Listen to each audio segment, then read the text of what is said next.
Hello, this is the Provoked Prawn, and this is Half-Life Alyx. This is a tips and tricks video to talk to you about various aspects of the game. Just be warned, it may contain some spoilers, because this is taken throughout the game. I've tried to avoid anything in terms of the storyline, but you might find some spoilers in terms of gear and things like that. Now, this is a video that will be talking through the basic tips of puzzle solving, looting, upgrading your weapons and other things. Some of the tips might seem a bit basic, but I wanted to cover everything in case you're struggling with the game in any way. I've also done a separate video on a particular puzzle on level 2 that I found a bit difficult, and so I'll link to that in the description if you want to check that out. Some of the puzzles are fairly straightforward once you get the hang of them, and actually there's nothing too taxing, but there are a couple that are a bit confusing to start with. Just watch out for headcrabs, especially in the dark. They're pretty horrific.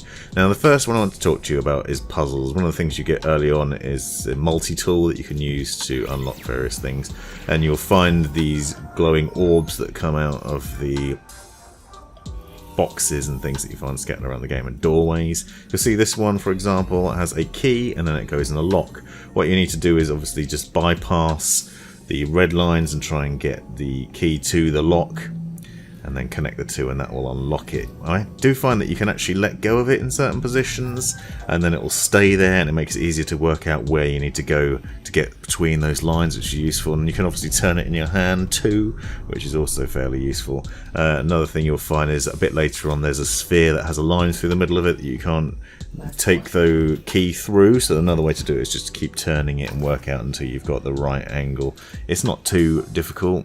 Another example here is a slightly different one where you just basically need to line the colours up, so you can see you've got a yellow one and a yellow one opposite, and green, red and red. So it's just a colour matching game, but it's also a memory one, so you need to kind of remember where they are, and you get a number of different tries to do it. I actually shot this down, I failed the first time, so don't worry if you do fail. You do get multiple goes, so it's not too difficult. Just work out where those colours connect, and once you've done that, that puzzle's solved, and then you either access the door or the area. Next one to talk about is grenades. You'll find that you can store a grenade in each wrist, and that's great. Grenades are great for doing various things, especially dealing with headcrabs and the dangly monsters that suck you up from the ceiling that I can't remember the name of.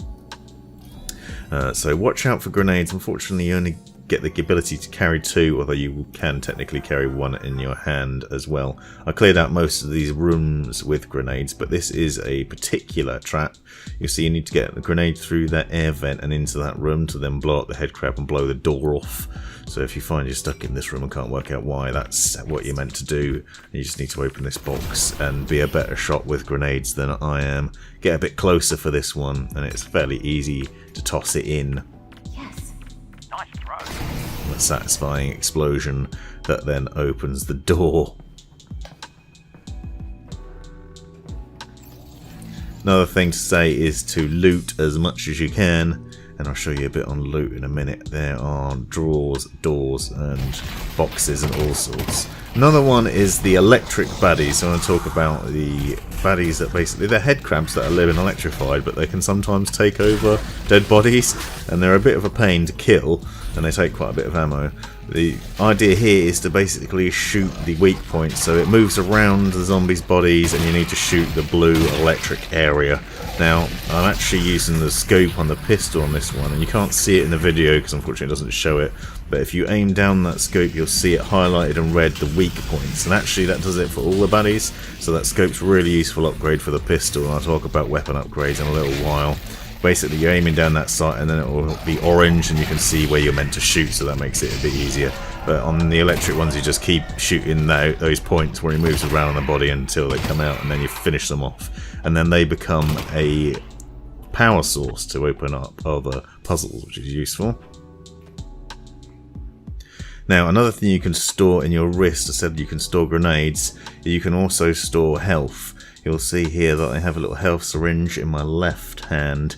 If you take your hand and then just press one of the buttons, you can then activate the syringe and inject yourself, give yourself a nice little health boost, which is handy. You do need to juggle which is more important. Another thing to do is to see the boxes. You'll find wooden boxes scattered around the game, smash them, and you can get loot out of them. It's fairly straightforward if you played FPS games, but I didn't immediately recognise that that was potentially a place where things will be. I've found loot in all sorts of places, so it's worth looking inside buckets, under boxes, in the wooden boxes, in yellow crates like this where you can just open them.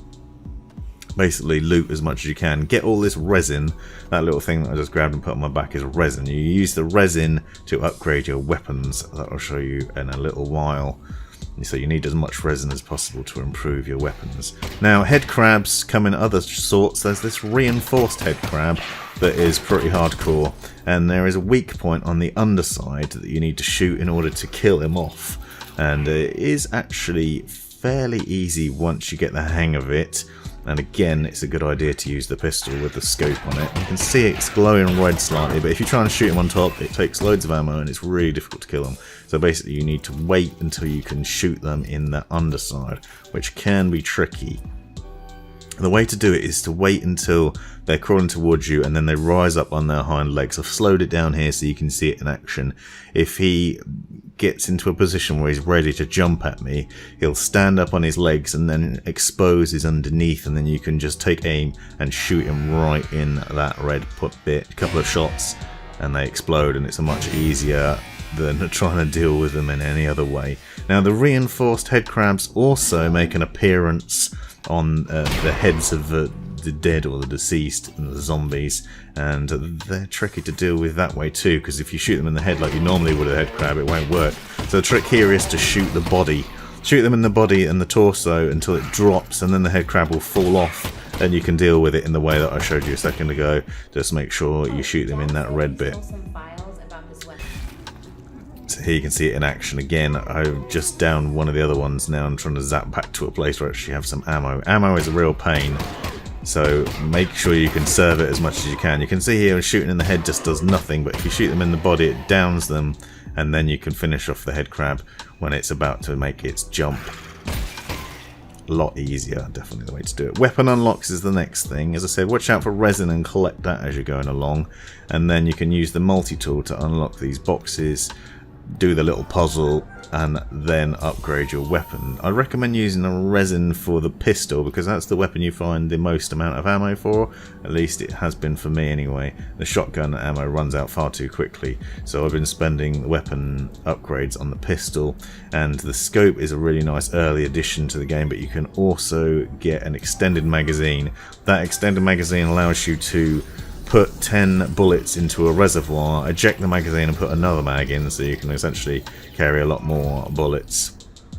You can see there's also a burst fire mode and a laser sight, which are not unlocked yet. The reflex sight is the easiest one to get, as I said. Burst fire is very handy for quickly dealing with baddies, but also uses up a lot of ammo. So you get the resin you've collected, put it into the machine in this way, and then it just automatically crafts. So it's really important to loot around as much as you can, because that resin is really useful for upgrading your weapons, making them a bit more deadly but also more accurate. Like that scope makes a big difference if you can aim down the sight and see weak points on the enemies or take aim. You will notice on the scope that you have the sort of yellow outline on it, and then there's a very faint yellow dot in the middle of it that's the actual crosshair, so it's worth taking your time to aim, making most of the ammunition as well.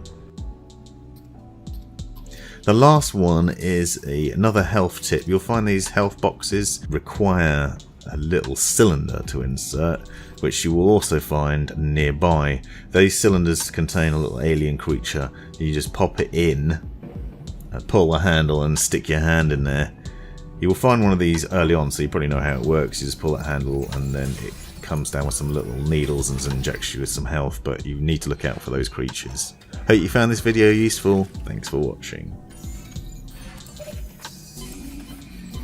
This has been the Provoked Prawn. Hope you found this video useful, interesting or hilarious. Be sure to subscribe and check out these other videos.